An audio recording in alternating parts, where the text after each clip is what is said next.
Yo, selamat datang buat teman-teman belajar trading. Jadi di sore hari ini seperti yang bisa kita lihat IHSG dia beneran koreksi ya. Seperti yang di hari Selasa kemarin kita bahas, di minggu ini bakal ada koreksi mungkin sampai ke 6.500 dan beneran aja ternyata 6.500 hit di hari Kamis. Yang aku pikir tadinya di hari Jumat, ternyata di hari Kamis udah sampai. Ya semoga besok di hari Jumat tidak melanjutkan kenaikannya gitu ya teman-teman. Dan semoga bukan tidak melanjutkan kenaikan, maaf, tidak melanjutkan penurunannya lagi. Jadi IHSG mentok hanya di 6.500, semoga saja begitu, nggak jebol dari 6.500-nya kayak gitu. Kalau jebol dia berpotensi ke 6.450 dan 6.400. Ya mungkin November ke arahnya ke situ, tapi semoga di hari Jumat besok kita bisa kasih hijau dulu biar kita bisa dikasih nafas seperti itu ya. Jadi buat yang masih pegang barang juga dikasih nafas buat keluar dulu sebelum November kayak gitu ya. Belum tentu November juga merah, tapi saya masih ngewanti-wanti buat teman-teman yang masih pegang barang tetap hati-hati seperti itu. Ya seperti yang kita lihat ada kayak apa namanya CPO, ada kayak konstruksi, ada kayak apa namanya koal. Ya kita bisa belajar dari situlah. Jangan terlalu greedy dengan saham-saham yang kita bawa. Jangan terlalu percaya dengan apa yang telah kita analisa gitu kan. Bandar lebih tahu mau ngarahinya kemana gitu. Jadi gitu ya buat teman-teman, dan saya ingatkan sekali lagi semua yang saya tulis, semua yang saya videokan di sini semuanya disclaimer on. Jadi buat teman-teman yang mau melakukan sesuatu dengan analisa saya ingatkan lagi, saya memberi rekomendasi tapi semua itu disclaimer on. Saya tidak pernah memaksa teman-teman untuk menjual atau membeli suatu barang, dan tentunya yang perlu teman-teman ingat, apabila teman-teman beli saham pasti dia memiliki resiko, makanya kami memiliki batas cut loss. Pasti kami beri batas cut loss. Kenapa ya? Karena saham itu memiliki resiko. Jadi tidak ada yang tahu dia bakal naik atau dia turun. Kita hanya punya analisa yang kita bawa.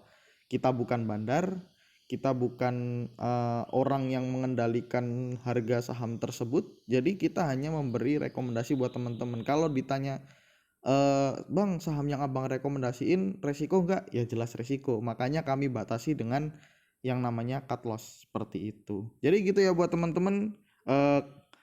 Jadi tinggal kita memperhitungkan seberapa besar dan kecilnya resiko tersebut yang akan kita bawa. Jadi seperti itu buat teman-teman. Oh iya, karena kita bakal bahas di saham Koal hari ini, ya kita kasih tahu dulu kenapa hari ini Koal terjun bebas kayak gitu ya. Kalau teman-teman udah masuk di grupnya belajar trading dan tadi ngeliat apa namanya daftar yang diberikan sama apa namanya Pintrako Sekuritas, ya teman-teman harusnya udah bisa tahu lah harga Koal pasti bakal turun. Dimana Koal nih, Koal diberi peringatan bahwa hari semalam Koal turun 17 poin atau 8,8% harga komoditinya. Jadi wajar kalau seumpama Koal, oil gitu dibawa turun, hal yang lumrah. Jadi gitu ya teman-teman. Oh iya, buat teman-teman juga yang mau masuk grupnya belajar trading, tinggal masuk aja, nanti aku kirim linknya di kolom deskripsi. Teman-teman bisa masuk, dan grup ini gratis, nggak dipungut biaya apapun, nggak dipajekin segala rupa. Jadi teman-teman bisa langsung masuk di kolom deskripsi, tinggal klik linknya. Insya Allah teman-teman udah masuk ke grup Telegram di belajar trading seperti itu ya. Yang pasti teman-teman harus punya Telegram. Jadi seperti itu buat teman-teman yang mau masuk. Kita lanjut aja pembahasannya. Hari ini Koal dia price-nya turun minus 8,8%. Jadi seperti itu. Nah ini kalau kita lihat Koal overall dia merah semua, tapi yang paling dalam adalah ITMG. Bagus nggak? Ya mari kita lihat gitu kan, seberapa bagus ITMG dan saham-saham Koal lainnya. Yang pertama di sini ada Doit dengan penurunan paling rendah, yaitu hanya minus 1 tick atau 2 poin atau 0,68%, dimana Doit dijual sama asing 92 juta dan pembelian paling banyak oleh YP Mirai Aset Sekuritas, dan penjualan paling banyak sama MG. Ya MG kalau jualan memang jor-joran gitu kan. Kalau kita lihat menggunakan broker summary-nya juga, Untuk Doit dia juga masih didistribusi sama bandarnya secara 20 hari berturut-turut merah. Kalau secara asing dia masih distribusi hari ini. Tapi hari-hari sebelumnya sampai 20 hari sebelumnya dia masih diakumulasi sama asing. Kayak gitu teman-teman.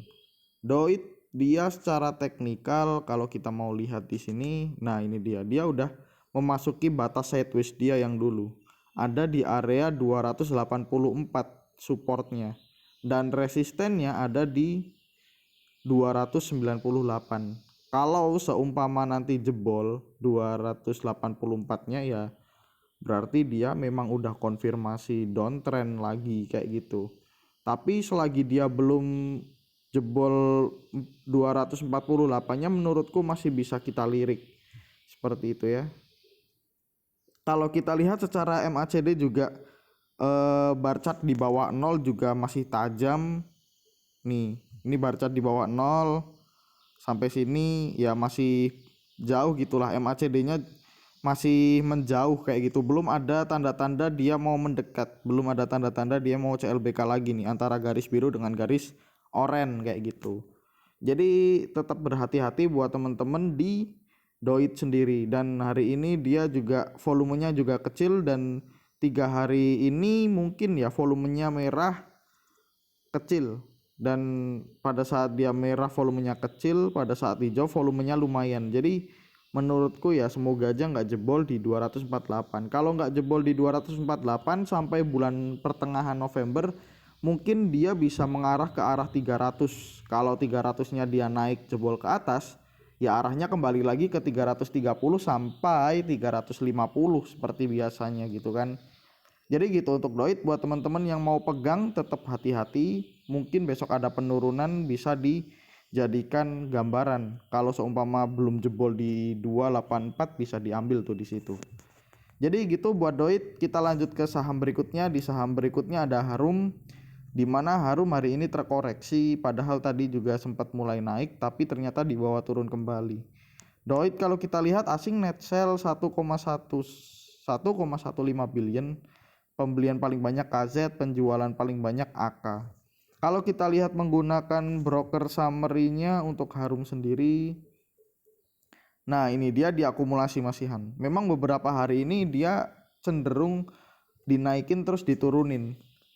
Dan hebatnya lagi bandarnya akumulasi gitu kan. Padahal kalau kita lihat menggunakan teknikalnya, nah ini dia Harum masuk berada di area sideways dia, di masuk area supply demand. Kalau seumpama dia dijual di area supply demand ya berarti arah dia ke 7.000 jebol ya dia berpotensi nutup gap di berapa, nutup gap di 6.450 sampai 6.650 itu ada gap di situ, belum ketutup juga ya. Kalau teman-teman bilang ya kan gap belum tentu bisa ditutup gitu, iya bener, tapi saya bilang berpotensi, bukan pasti bakal ditutup, berpotensi untuk ditutup terlebih dahulu. Kalau kita lihat hari ini dia merah tapi volumenya juga lumayan kecil ya. Kalau kita lihat kenapa hari ini merah ya, bisa kita lihat nih kemarin dia candlenya membentuk jarum yang panjang di sini. Di hari kemarin dia candlenya agak panjang, sebentar aku gambarkan di sini. Jadi buat teman-teman juga diperhatikan nih ada candle jarum juga di situ kan, itu menandakan bahwa kalau jarumnya ke atas itu menandakan banyak tekanan jual di situ dan besok berpotensi untuk turun kembali. Dan ternyata bener hari ini ditutup turun kayak gitu. Jadi gitu ya buat teman-teman untuk Harum. Kalau seumpama Harum dia masuk ke area 8.000 ke atas lagi ya mungkin dia bisa TP ke 8.500. Kalau ke 9.000 menurutku agak berat tapi mungkin bisa.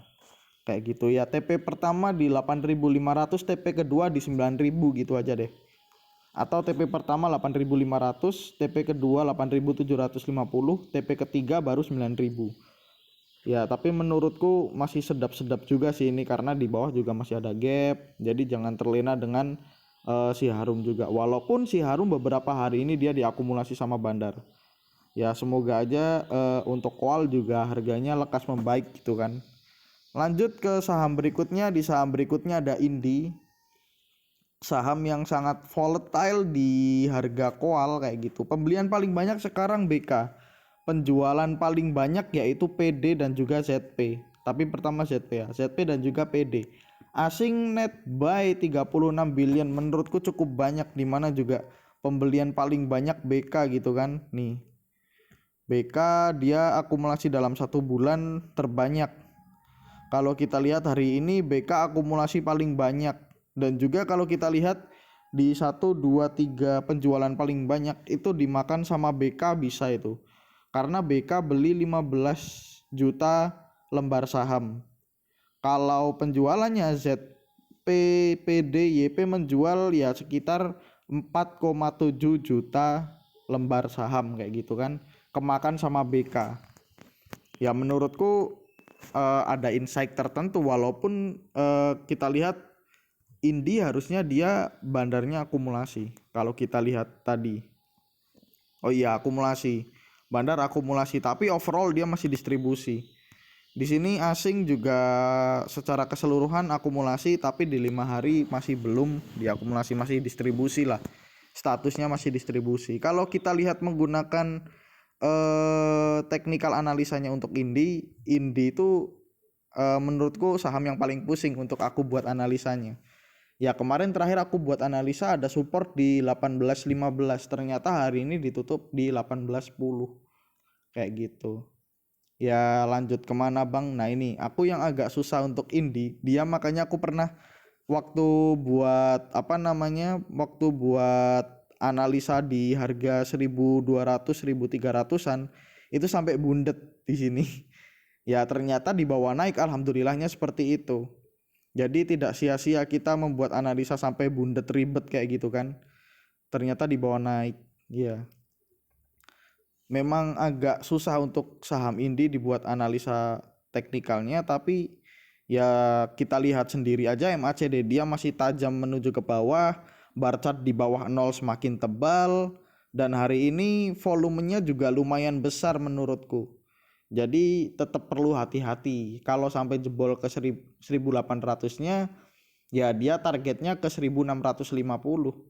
Jadi tetap hati-hati buat temen-temen yang kalau mau bawa Indi gitu kan. Dan Indi juga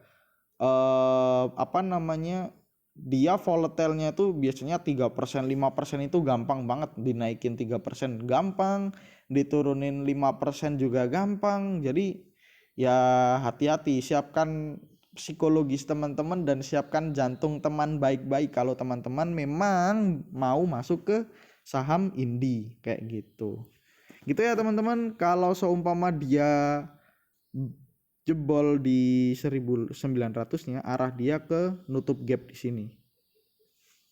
Arah dia yang pertama ada nutup gap di area sini. Nah ini dia ada gap di area 2060 dan juga 2060 sampai 2140, berarti sekitar berapa persen kalau teman-teman beli setelah breakout dari 2000, berarti sekitar 3% sampai 8%, 3% sampai 7%. Breakout kalau seumpama jebol lagi naik sampai di atas 2000. Ya kita buat resisten dulu aja deh. Kita buat resistennya di area gampang. Area gampangnya itu di 2000. Jadi gitu teman-teman. Kalau seumpama jebol di atas 2000 itu baru enak jalannya.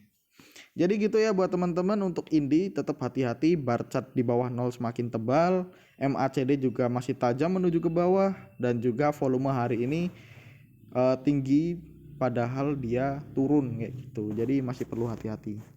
Lanjut ke saham berikutnya. Di saham berikutnya ada PTBA. Di mana PTBA juga hari ini dibawa turun 5%, pas enggak 5%, 5,04%. Pembelian paling banyak GP Mirai Aset Sekuritas dan penjualan paling banyak CC Mandiri Sekuritas. Dia hari ini net sell sama asing 69,52 billion, cukup tebel juga menurutku. Kalau kita lihat menggunakan broker summary-nya, dia didistribusi sama bandar besar-besaran. Ya kalau kita lihat di sini bisa kita lihat sendiri, cuman di 20 harinya dia masih diakumulasi secara keseluruhan. Kalau kita lihat menggunakan foreign, ya memang secara keseluruhan masih akumulasi, tapi di akhir-akhir ini dia sering didistribusi sama bandarnya. Gitu ya buat teman-teman untuk PTBA sendiri. Kalau kita lihat menggunakan technical analisanya, dia juga ada supportnya deket sebenarnya di 2600. Ada support di 2600. Kalau 2600-nya jebol, arah dia ke 2500, ke 2510. Tapi dia hari ini meninggalkan gap. Jadi dia punya utang di atas. Nah, ini dia. Nah, ini dia di sini. Dia punya utang ya seumpama dia mau nutup lumayan tuh. Nutup di area 2730 sampai 2760. Bisa ditulis tuh buat teman-teman. Kalau seumpama besok diberi ke 2600 ya dipantau dulu aja. Dipantau apakah dia punya tembok yang tebal, terus volumenya bagus, terus asing pada masuk, bandarnya masuk atau enggak, dicek dulu. Kalau seumpama ada beberapa seumpama dari 3 tersebut terpenuhi, ya teman-teman bisa bisa direalisasikan di 2610 atau di 2600-nya. Kayak gitu lumayan sampai ke 2730 sampai 2760 kayak gitu ya buat nutup gap atas. Tapi kita lihat dia hari ini turun, volumenya tebel banget gitu kan, volumenya tinggi banget ya gitulah. Dan bar chart di bawah 0 semakin tebal, MACD semakin menuju ke bawah gitu. Jadi menurutku masih perlu hati-hati untuk saham perkualan sendiri. Lanjut di saham berikutnya, ada Adaro. Adaro juga koreksi 5,78%, padahal tadi waktu di 10 menit terakhir dia udah sempat mau dibawa naik, ternyata di penutupan dibawa turun lagi. Dan kalau kita lihat foreign dia net sell 33 billion, pembelian paling banyak KI dan juga ZP, penjualan paling banyak GU, GW, BK, KZU, ngeri juga. Ya saham-saham sultan semua yang keluar. Kalau kita lihat menggunakan broker summary-nya, tapi kayaknya dia masih diakumulasi tipis. Oh enggak, agak lumayan akumulasi. Dia diakumulasi sama bandar, tapi sama asing didistribusi untuk hari ini. Kita bisa lihat akumulasi asing dia masih cukup besar. Untuk akumulasi bandar ya dia bolong-bolong kayak gini ya teman-teman ya. Kalau kita lihat menggunakan technical analisanya untuk Adaro, nah ini dia juga hari ini gap down di sini. Nah ini dia gap, buka gap juga.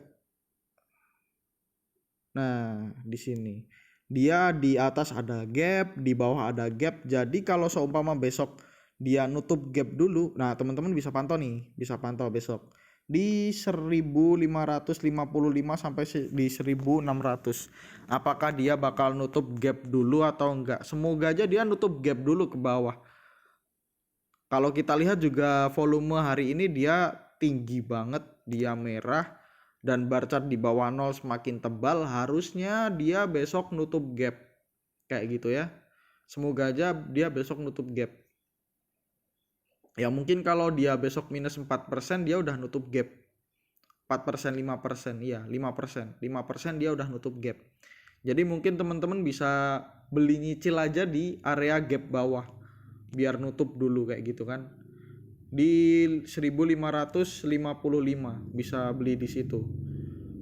Ya kalau seumpama dia turun lagi ke 1550-nya dan 1550-nya jebol, teman-teman bisa pikirkan baik-baik lagi apakah mau dijual atau mau disimpan dulu.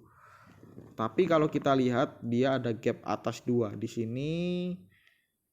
Ini kalau teman-teman besok belinya di sini di gap bawah, di penutupan di 1555, teman-teman jual di gap yang tengah sini, teman-teman udah cuan 10%. Kalau nutup sampai gap atas ya teman-teman udah cuan 20% gitu ya buat teman-teman ya.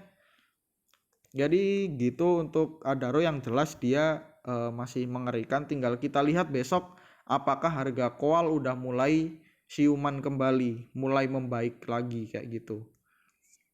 Jadi gitu untuk Adaro. Lanjut ke saham terakhir.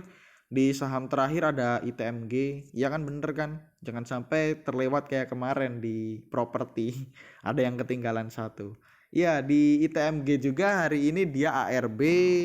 Dan kalau kita lihat juga asing net sell 44 billion, tapi pembelian paling banyak BK. Penjualan paling banyak BB, YU, CS, KZ.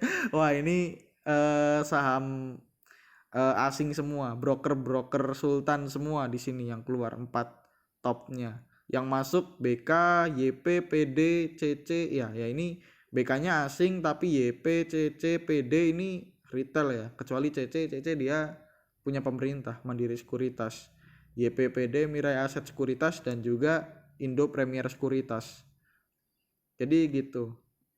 Ya semoga aja besok ya kita lihat dulu aja deh maunya gimana. Kalau kita lihat secara bandarmologinya, dia terlihat seperti di distribusi. Ya memang distribusi yang cukup lumayan. Kalau kita lihat dia secara 20 hari overall distribusi. Secara bandarmologi dia 5 hari 1 harinya distribusi, tapi 10 hari 20 harinya masih akumulasi. Itu menandakan dia di akhir-akhir ini udah mulai distribusi untuk asingnya. Seperti itu. Kalau kita lihat menggunakan teknikalnya untuk ITMG, dia bentar lagi juga nutup gap. Nah, ini dia ada gap di sini.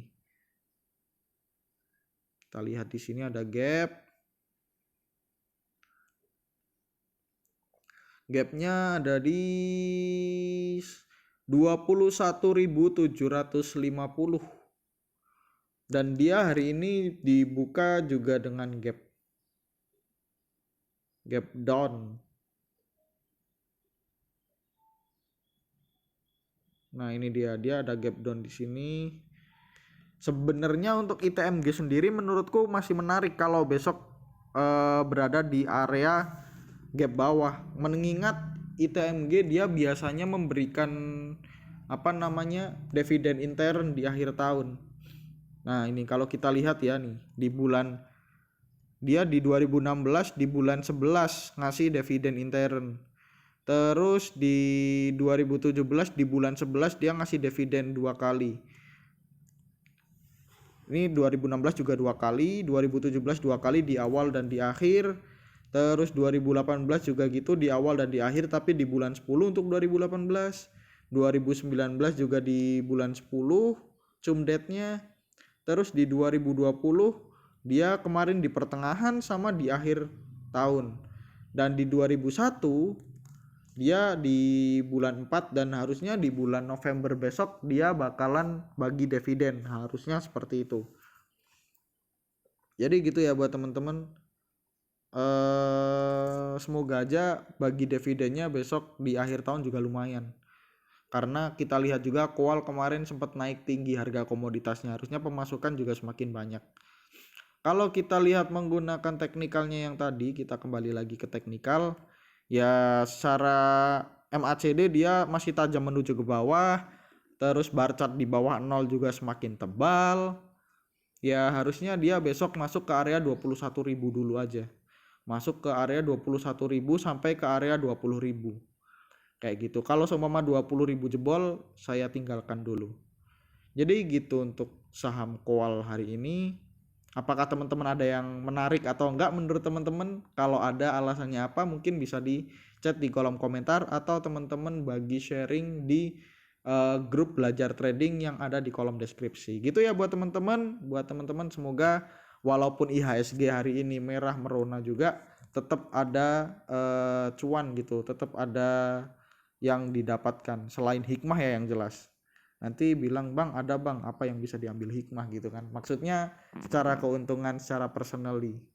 Jadi gitu ya buat teman-teman, semoga hari teman-teman di hari Jumat besok menjadi hari Jumat yang barokah dan hari Jumat yang menyenangkan buat teman-teman dan kita semua. See you next time, bye bye.